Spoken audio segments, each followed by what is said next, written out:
এটা খেয়ে নিও। ধন্যবাদ ম্যাডাম, আমার খুব ক্ষুধা লাগছিল, আল্লাহ আপনার ভালো করুক। ভাবি, এটা তোমার আওয়াজ না?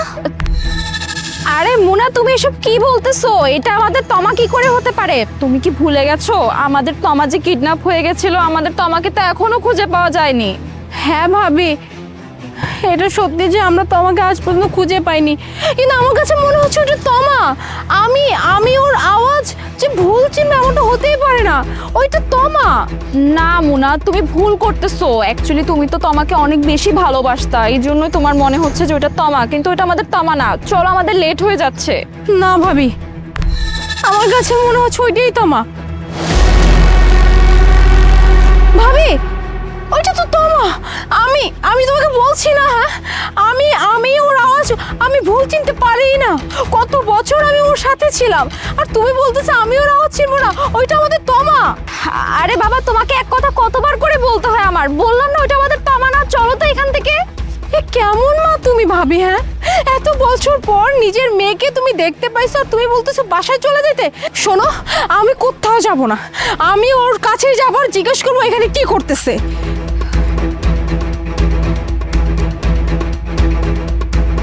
তুমি থাকো এখানে। শিট, আজকে চোখে পড়তে হইলো। আমি যদি এখন ধরা পড়ে যাই তাহলে কি হবে?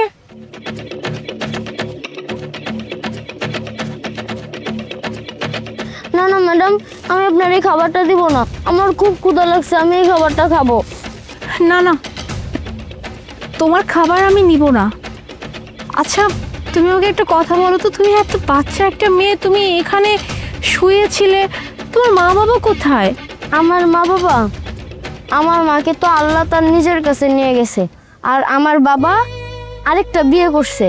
আমার সেই সৎমা আমাকে বলছে যে আমি যদি তার সাথে থাকি তার নাকি বোঝা হয় অনেক, আর আমার সেই সৎমা আমাকে এখানে ফালাই দিয়ে গেছে। আমি বাসায় যাওয়ার চেষ্টা করলে আমাকে নাকি জানে মেরে ফেলবে, আর সেদিন থেকে আমি এখানে থাকি। মানুষ যা দেয় তাই খাই, মানুষ কিছু না দিলে না খায়া থাকি। কি বলতেছো তুমি? তোমার মা এতটা খারাপ একটা মানুষ? তোমাকে তোমাকে বাসা থেকে বের করে দিচ্ছে, এইভাবে রাস্তায় ফেলে দিছে তোমাকে? তোমার মা এত জঘন্য একটা মানুষ? ম্যাডাম, আপনি এখান থেকে চলে যান, আমি এখানে ভালোই আছি, আমাকে নিয়ে চিন্তা করবেন না, কারণ আমার সাথে আমার আল্লাহ আছে, আমার কেউ কোনো ক্ষতি করতে পারবে না। আমার চোখের সামনে আমার ভাতিজির এই অবস্থা। ফুপু, তুমি এখানে? ফুপু, আমি তো ভাবছিলাম আমাকে কেউ আর নিতেই আসবে না, আমি রাস্তায় পড়ে মারা যাব। তুমি জানো আমার ওই সৎমা আমাকে অনেক মারছে, আমাকে অনেক বকছে, আমাকে বাড়ি থেকে অবধি বের করে দিছে। আমি বিশ্বাস করতে পারতেছি না, আমার ভাতিজি এভাবে রাস্তায় পড়েছিল। আর আমি এতদিন জানতাম যে আমার ভাতিজি কিডন্যাপ হয়ে গেছে, অথচ আমার ভাতিজির কি হাল, কি করছে ওই মহিলাটা তোর সাথে। আমার ভাইকে তো আমরা আরো বিয়ে করেছি যাতে করে তোর ভালো মতো দেখাশোনা হয়, তোকে যেন আগলে রাখে। আর সেই মহিলা কিনা তোর সাথে এত জঘন্য কাজ করছে। হ্যাঁ, তোকে মারধর করতো, তোকে বাসা থেকে বের করে দিচ্ছে, আর বলছে তুই কিডন্যাপ হয়ে গেছিস, তাই না? না, আমি ওকে ছাড়বো না। ওই মহিলাকে আমি কি শিক্ষা দিই তুই জাস্ট দেখ। চল ভাবি, তোমা আমার মেয়ে, তোর কত বড় সাহস! তুই আমার ভাতিজিকে বাড়ি থেকে বের করে দিছিস, হ্যাঁ? আর আমাদের সবাইকে কি বলছিস? আমাদের সবাইকে এটা বলছিস যে তোমা কিডন্যাপ হয়ে গেছে, তাই না? হ্যাঁ মুনা, তুমি এসব কি বলতেছো? আমি কেন আমার মেয়ের সাথে এরকম করতে যাবো? আরে তোমা তো আমার মেয়ে, আমার নিজের মেয়ে, ওকে আমি কত ভালোবাসি তোমরা তো জানো। আমি কেন ওর সাথে এরকম করতে যাবো? মা, তুমি কেন মিথ্যা কথা বলতেছো? তুমি তো সেদিন আমাকে ঘর থেকে বের করে দিয়েছিলে, আর তুমি বলেছিলে আমি যদি বাড়িতে আসার চেষ্টা করি তাহলে তুমি আমাকে জানে মেরে ফেলবে। তোমার সোনা, তুমি এসব কি বলতেছো? মা না তোমাকে কত বেশি ভালোবাসে, মা তোমাকে কত চকলেট কিনে দেয়, টেডি বিয়ার কিনে দেয়, তুমি তোমার ফুপুকে এগুলো কি বলতেছো? ফুপু তো এখন তোমার মাকে ভুল বুঝায়। Just shut up. হ্যাঁ, চোখের সামনে এখন আমার ভাতিজি দাঁড়িয়ে আছে, আমার ভাতিজি আমাকে সব কিছু বলে দিচ্ছে, তবুও তো নাটক কমে না, তাই না? কি ভাবছিস তুই এখনো মিথ্যা কথা বলেই যাবি আর আমি বিশ্বাস করেই নিব? হ্যাঁ, এই তোকে কেন কেন আমার ভাইয়ের বউ করে নিয়ে এসেছিলাম আমরা শুধুমাত্র আমার এই ভাতিজির জন্য, যাতে করে ও মায়ের স্নেহ পায়, ভালোবাসা পায়। আর তুই কি করলি? হ্যাঁ, আমার ভাতিজির উপর হাত তুলতি, ওকে মারধর করতি, এমনকি বসা থেকে পর্যন্ত বের করে দিছিস। আরে আল্লাহ, আজকে আমার ভাতিজির কাছে আমাকে নিয়ে আসছিল, তাহলে আমি জানতামই না আমার ভাতিজি কই থাকতো, কি করতো, এমনকি বেঁচে থাকতো কি না।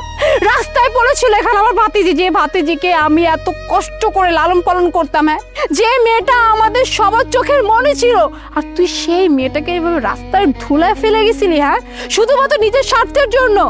এখন আমি বুঝতেছি, হ্যাঁ, তুই আমার ভাইকে বিয়ে করার জন্য কেন এত তাড়াহুড়ো করছিলি। কারণ হয়েছে আমার ভাইয়ের টাকা পয়সা আছে, তাই তখন বলছিলি হ্যাঁ তোমার তো আমারই মেয়ে।